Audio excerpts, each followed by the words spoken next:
This is Top Accolade Global News Updates. I am Soyibifa Jakarich. Britain's economy fell into recession in the second half of 2023, a tough backdrop for Prime Minister Rishi Sunak, who has promised to boost growth ahead of an election expected later this year. Gross domestic product (GDP) contracted by a worse than expected 0.3% in the 3 months to December, having shrunk by 0.1% between July and September, official data showed. Sterling weakened against the dollar and the euro. Investors added to their bet on the Bank of England cutting interest rates this year, and businesses called for more help from the government in a budget plan due on March 6th. Finance Minister Jeremy Hunt said there were signs the British economy is turning a corner and we must stick to the plan, cutting taxes on work and business to build a stronger economy. Media reports said Hunt were seeking to cut billions of pounds from public spending plans to fund pre-election tax cuts in his budget, if penned in by tight finances. The Office for National Statistics said the economy grew 0.1% across 2023 compared with 2022. The BOE has said it expects output to pick up slightly in 2024, but only to 0.25% growth. Britain's economy has been stagnating for nearly 2 years, though recessions in the country have become increasingly rare as the economy grows larger and more mature. The COVID-19 pandemic triggered the deepest contraction on record over 2 quarters in nearly 2022. Before that, the global financial crisis sparked a severe recession that lasted just over a year, from the second quarter of 2008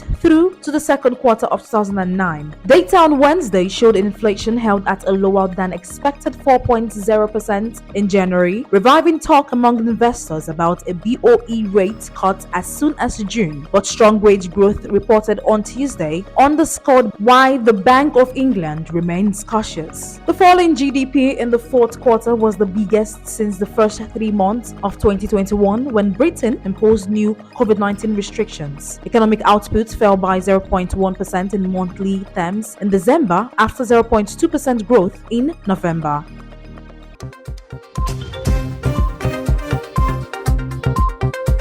Nvidia eclipsed Google parent Alphabet as the third most valuable US company on Wednesday, just after overtaking Amazon, and as investors look to the dominant AI chip maker's upcoming quarterly reports. The Santa Clara, California company's stock rose 2.46%, putting its value $1.825 trillion, while Alphabet's stock climbed 0.55%, leaving it with a value of $1.821 trillion. Nvidia has been a top beneficiary of technology companies' race to build AI into their products and services, and the latest gain in its stock came a day after it ended a section with a market capitalization above Amazon's for the first time in 2 decades. Amazon's market capitalization was $1.776 trillion after its stock rose 1.39% on Wednesday. Nvidia controls about 80% of the high-end AI chip market, a position that has boosted its stock price 47% this year after it more than tripled in 2023. Customers face shortages of Nvidia's top-of-the-line components, while AI developers face months-long waiting lists to use its processors through cloud computing providers. Technology-related companies, including Microsoft's and Meta platforms, have also rallied to record high on AI optimism. Nvidia's quarterly reports next Wednesday will be among Wall Street's most closely watched of the week. Analysts expect another blowout quarter and outlook, and anything less could deflate Wall Street's AI rally, some investors warned. Analysts on average see Nvidia's January fiscal quarter revenue more than tripling to $20.37 billion, fueled by demand for its top-shelf AI chips. According to LSEG data, analysts see its adjusted net profit surging over 400% to $11.38 billion. Nvidia is trading at around 34 times expected earnings, up from about 24 in early January and down from over 50 a year ago, according to LSEG.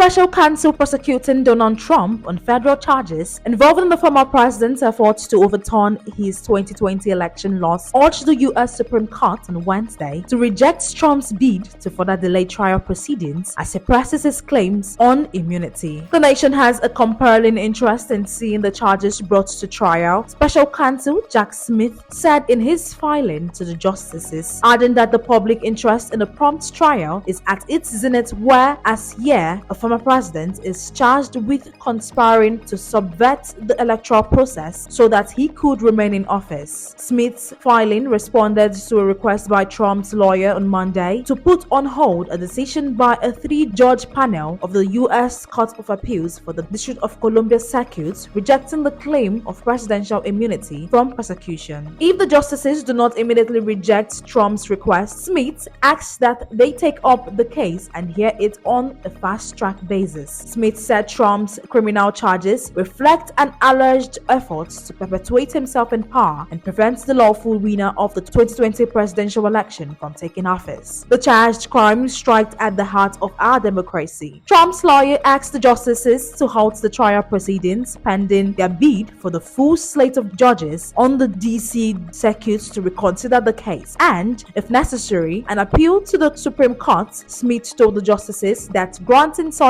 a request would serve only to unnecessarily postpone Trump's trial. Trump is the frontrunner for the Republican nominating to challenge Democratic President Joe Biden, who defeated him in 2020 in the November 5th U.S. election. If the Supreme Court grants Trump's request or otherwise does not act quickly to resolve the case, the trial could be pushed to late in the campaign or after the election. Trump, who served in the White House from 2017 to 2021 and has become the first former president to be criminally prosecuted, has made sweeping claims of immunity both while in office and since leaving the White House. The Supreme Court in December declined Smith's request to decide the immunity claim even after the D.C. Circuit ruled, a bid by the special counsel to speed up the process of resolving the matter.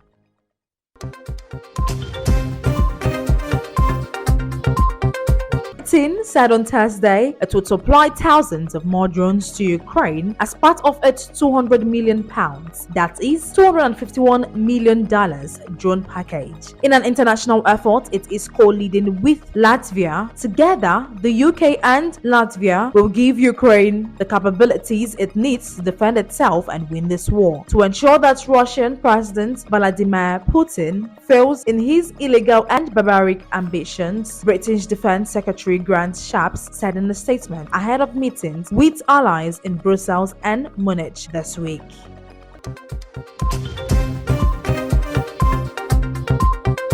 Airbus unveiled a special dividend on Thursday after posting higher 2023 results, buoyed by resurgent demand for jetliners and despite a fresh charge of €200 million, that is $215 million, at its troubled space business. The world's largest commercial plane maker said core adjusted operating profit rose 4% to €5.8 billion as revenue climbed 11% to €65.4 billion and predicted core profit of €6.5 to €7.0 billion in 2024. For the fourth quarter, adjusted earnings came in just below market forecasts compiled by the company at €2.21 billion. Airbus is riding a wave of orders from airlines coping with a rebound in travel demand from the pandemic, helping it to build up cash reserves in contrast with US rival Boeing, which is mired in debt stemming from a series of crises. Airbus proposed an unchanged regular dividend of €1.8 a share and added a special dividend of €1 per share as net cash topped the €10 billion threshold previously identified as a potential trigger for returning more cash to shareholders. Shares were fractionally lower in early trading, however, with some analysts pointing to cautious financial forecasts for 2024 and the lack of fresh updates on a broader share buybacks. Investors have been pushing Airbus for a buyback as it extends a lead over Boeing and the single-aisle jet markets. Chief Financial Officer Thomas Tupfer said Airbus had chosen the special dividend to act quickly and to signal that it was sticking to its pledges on distributing cash. Airbus forecast around 800 jet deliveries for 2024, but announced a further delay in entry to service of its A321XLR single-aisle jets to the third quarter from the second. The first customer airplane entered final assembly in December. The company's forecast is subject to no further disruption to tight global supply chains or the world economy. Some analysts found the outlook cautious, even though Airbus and others continue to wrestle with supply constraints. That is the size of top accolade global news updates. You can follow us on our social media platforms as displayed on your screen. Happy Thursday.